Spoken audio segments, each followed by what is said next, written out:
आज हम एक बेहद महत्वपूर्ण किताब पर चर्चा करने जा रहे हैं, द लास्ट गर्ल, नादिया मुराद की आत्मकथा। जी। ये सिर्फ एक कहानी नहीं है, बल्कि एक युवा यजीदी महिला की आपबीती है, जिसने 21वीं सदी के सबसे क्रूर आतंकवादी संगठनों में से एक आईएसएस, उसके अकल्पनीय अत्याचारों का सामना किया और फिर भी जिंदा बची। बिल्कुल। ये कहानी हमें दर्द और संघर्ष की गहराइयों में ले जाती है, लेकिन साथ ही ये अदम्य साहस की, कभी न मरने वाली उम्मीद की और न्याय के लिए एक असाधारण लड़ाई की दास्तान भी है। तो चलिए इस जरूरी और झकझोर देने वाली कहानी की परतों को खोलते हैं। बिल्कुल। ये किताब हमें सीधा अ, आतंकवादी की जो भयावहता है हाँ, और मानवाधिकारों का संघर्ष उसके एकदम केंद्र में ले जाती है। नादिया मुराद की यात्रा सिर्फ उनकी व्यक्तिगत त्रासदी नहीं है, बल्कि ये दिखाती है कि कैसे सबसे अंधेरे हालातों में भी एक अकेली आवाज उठकर वैश्विक बदलाव की चिंगारी बन सकती है। हाँ। ये किताब उस पूरी प्रक्रिया का एक बहुत शक्तिशाली दस्तावेज है असल में। तो कहानी की जड़ें हैं इराक के सिंजर क्षेत्र में, एक छोटा सा गांव कोच्चो। जी, कोच्चो। ये नादिया का घर था, एक शांत जगह जहां यजीदी समुदाय के लोग पीढ़ियों से रहते आए थे। किताब उनके बचपन का, उनके सपनों का, एक साधारण जीवन का जिक्र करती है, जो फिर बिखरने वाला था। हाँ, और यहाँ यजीदी समुदाय के बारे में थोड़ा जानना शायद जरूरी है। हाँ, बताइए। ये एक प्राचीन, शांतिप्रिय, धार्मिक अल्पसंख्यक समुदाय है। इनकी अपनी विशिष्ट मान्यताएं हैं, परंपराएं हैं, और किताब के अनुसार यही उनकी अलग पहचान थी, जो आइसिस की नज़रों में उन्हें काफिर बनाती थी। अच्छा। और इसी वजह से वे आइसिस के बर्बर हमलों का एक मुख्य निशाना बने। ये सिर्फ कब्जे की लड़ाई नहीं थी, ये असल में एक पूरे समुदाय की पहचान और उनके अस्तित्व को मिटाने का एक सोचा समझा प्रयास था। तो किताब हमें ले जाती है अगस्त 2014 के उस काले दिन पर, जब आइसिस के लड़ाकों ने कोच्चो को घेर लिया। जी। माहौल में डर और अनिश्चितता तो पहले से थी, लेकिन जो हुआ वो किसी बुरे सपने से भी कहीं ज्यादा भयानक था। नादिया बताते हैं कि कैसे गांव वालों को स्कूल में इकट्ठा होने का आदेश दिया गया। हाँ, और ये उनकी एक रणनीति थी, बहुत भयावह। जी। किताब के विवरण के अनुसार वहां पहुंचने पर पुरुषों और जो बड़ी उम्र के लड़के थे, उन्हें महिलाओं और बच्चों से तुरंत अलग कर दिया गया। एकदम से। हाँ, कोई सवाल नहीं, कोई स्पष्टीकरण नहीं, बस एक क्रूर विभाजन। उस पल की जो दहशत और भ्रम है, वो किताब में साफ महसूस होता है। और इसके बाद जो हुआ वो तो सामूहिक नरसंहार था। बिल्कुल। पुरुषों और लड़कों को गांव के बाहर ले जाकर बेरहमी से गोलियों से भून दिया गया। नादिया ने अपने 6 भाइयों को उसी दिन खो दिया, साथ ही अनगिनत रिश्तेदार, पड़ोसी। किताब में उन चीखों का, उस खून खराबे का जिक्र है जो दिल दहला देता है। ये सिर्फ आंकड़े नहीं है, ये असल इंसानों की जानें थीं जिन्हें पल भर में मिटा दिया गया। और महिलाओं और बच्चों के लिए, उनके लिए एक अलग किस्म का नर्क तैयार किया गया था। उन्हें बंधक बना लिया गया। हाँ। यहीं से नादिया और हजारों अन्य यजीदी महिलाओं और लड़कियों की वो भयानक यात्रा शुरू होती है, जिसे यौन दास्ता कहा गया। यौन दास्ता। जी। और ये जानना बहुत जरूरी है कि ये कोई अचानक हुई घटना नहीं थी, बल्कि आईएसएस की सोची समझी नीति का हिस्सा थी। उन्हें जानवरों की तरह ट्रकों में लादा गया और आईसिस के कब्जे वाले शहरों जैसे मोसुल वहां ले जाया गया। जी, मोसुल। किताब में उन बाजारों का वर्णन है जहां इन महिलाओं और लड़कियों को आईसिस लड़ाकों के बीच माल की तरह बांटा गया, खरीदा और बेचा गया। बिल्कुल। नादिया खुद कई बार बेची गईं, एक लड़ाके से दूसरे लड़ाके के हाथ। और यहाँ ये जो शब्द है यौन दास्ता, इसके पीछे की जो व्यवस्थित क्रूरता है, उसे समझना जरूरी है। हाँ। किताब ये स्पष्ट करती है कि ये सिर्फ लड़ाकों की मनमानी नहीं थी, ये आईसिस की विचारधारा का एक अंग था। यौन हिंसा का इस्तेमाल एक हथियार के तौर पर किया गया, यजीदी समुदाय को अपमानित करने, उनकी नस्ल को खत्म करने के लिए, जबरन गर्भधारण के जरिए, उनके सामाजिक ताने बाने को तोड़ने और उनमें डर पैदा करने के लिए। उन्हें इस्लाम कबूल करने पर मजबूर किया गया, उनके नाम बदले गए, उनकी पहचान छीनने की हर मुमकिन कोशिश हुई। नादिया उन दिनों के बारे में लिखती हैं जब हर पल डर, दर्द और अपमान से भरा था। लगातार शारीरिक शोषण, बलात्कार, पिटाई और मानसिक यंत्रणा तो थी ही। शारीरिक और मानसिक शोषण। जी, उन्हें लगता था जैसे उनका अपना शरीर भी उनका नहीं रहा, उनकी आत्मा जैसे कुचल दी गई हो। किताब में इन अनुभवों का वर्णन पढ़ना भी मुश्किल है, लेकिन ये उस सच्चाई का हिस्सा है जिसे हम नजरअंदाज नहीं कर सकते। और इतने चरम आघात के बीच जीवित रहने की इच्छा शक्ति बनाए रखना, ये लगभग असंभव सा लगता है। सही बात है। लेकिन जैसा कि किताब बताती है, नादिया के अंदर कहीं गहरे में बचने की एक छोटी सी लौ वो टिमटिमाती रही, वो मौके की तलाश में थी।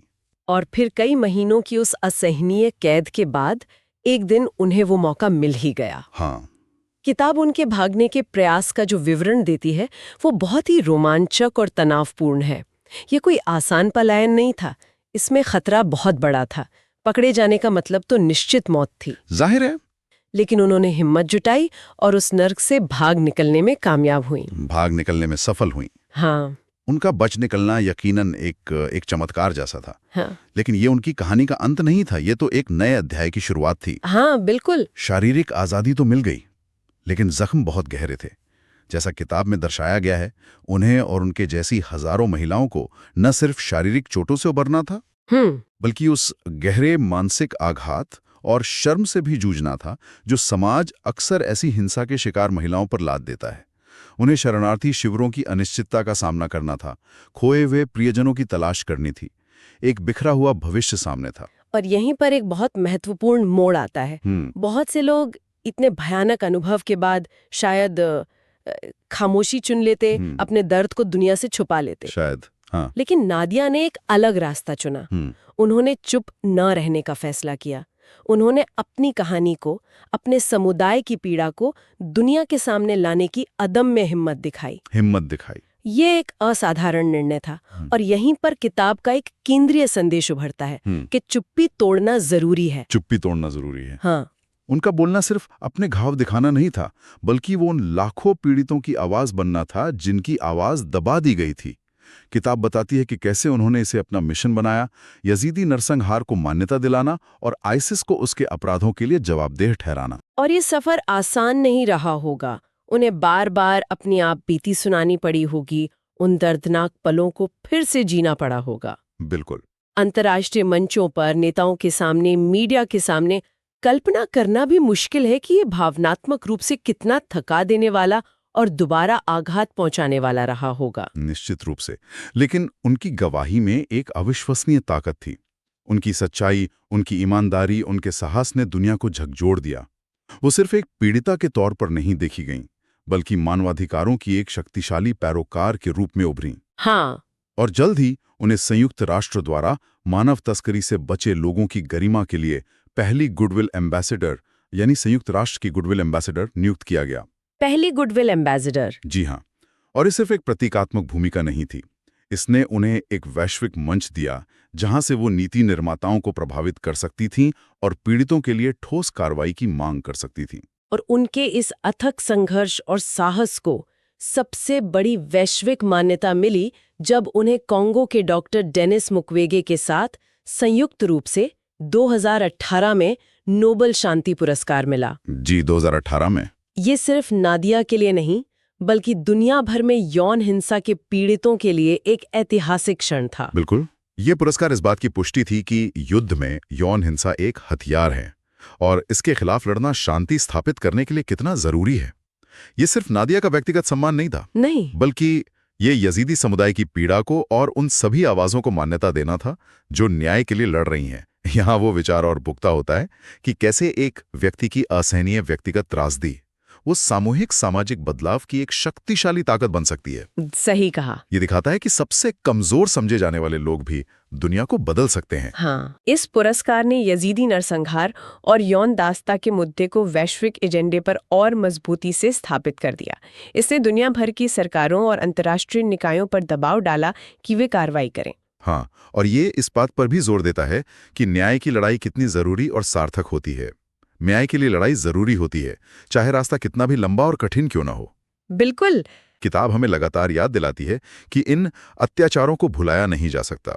अपराधियों की जवाबदेही तय होनी चाहिए, पीड़ितों को न्याय और मुआवजा मिलना चाहिए और भविष्य में ऐसी घटनाओं को रोकने के लिए कदम उठाए जाने चाहिए। नादिया की लड़ाई इसी न्याय की खोज है।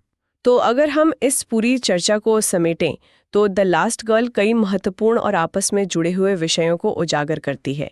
सबसे पहले तो ये आइसिस जैसे चरमपंथी समूहों की बर्बरता और आतंकवाद की असलियत का एक कह सकते हैं कच्चा चिट्ठा है। जी बिल्कुल। दूसरा, ये यजीदी जैसे अल्पसंख्यक समुदायों के उत्पीड़न और नरसंहार की कहानी है। यह हमें याद दिलाती है कि कैसे नफरत और असहिष्णुता कितने विनाशकारी परिणाम ला सकती है। तीसरा और शायद सबसे महत्वपूर्ण, ये यौन हिंसा को युद्ध के एक हथियार के रूप में इस्तेमाल किए जाने की भयावह सच्चाई को सामने लाती है और बताती है कि कैसे इसे अक्सर अनदेखा कर दिया जाता है। हाँ। चौथा, ये एक व्यक्ति की गवाही की अपार शक्ति को दर्शाती है। नादिया की आवाज ने दुनिया को जगाया और दिखाया कि चुप्पी तोड़ना कितना जरूरी है। और अंततः ये मानवाधिकारों के लिए संघर्ष, न्याय की अथक खोज और मानवीय गरिमा की लड़ाई की एक बहुत ही प्रेरणादायी कहानी है। बिल्कुल सही कहा आपने। ये किताब सिर्फ घटनाओं का वर्णन नहीं है, बल्कि इन अत्याचारों का एक महत्वपूर्ण ऐतिहासिक दस्तावेज है जो भविष्य के लिए सबक संजोए हुए है और लगातार जवाबदेही की मांग करता है। जैसा कि किताब का निष्कर्ष भी इशारा करता है, ये सिर्फ नादिया मुराद की कहानी नहीं है। ये उन अनगिनत महिलाओं, पुरुषों और बच्चों की कहानी है जो दुनिया भर में युद्ध, संघर्ष और आतंकवाद की भयावहता का शिकार होते हैं। हाँ, खासकर वे जिनकी कहानियां अक्सर अनकही रह जाती हैं। संक्षेप में कहें तो द लास्ट गर्ल एक बेहद दर्दनाक, दिल को दहला देने वाली किताब है, पर उतनी ही जरूरी है। दर्दनाक है पर जरूरी है। इसे पढ़ना भावनात्मक रूप से भारी हो सकता है, लेकिन इससे मुंह मोड़ लेना उन लाखों पीड़ितों की सच्चाई से मुंह मोड़ना होगा। सही बात है। ये हमें दिखाती है कि इंसान की सहन शक्ति और उम्मीद की किरण वो सबसे घने अंधेरे में भी रास्ता दिखा सकती है।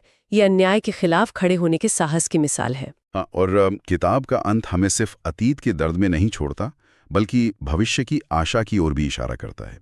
ये याद दिलाता है कि उम्मीद, न्याय और बदलाव लाने की जो सामूहिक शक्ति है, वो अंततः पीड़ा और नफरत से बड़ी हो सकती है। उम्मीद, न्याय और बदलाव की शक्ति पीड़ा से भी बड़ी हो सकती है। नादिया की यात्रा, उनके द्वारा स्थापित संगठन नादियाज इनिशिएटिव, ये सब इसी जीवंत उम्मीद का प्रमाण है।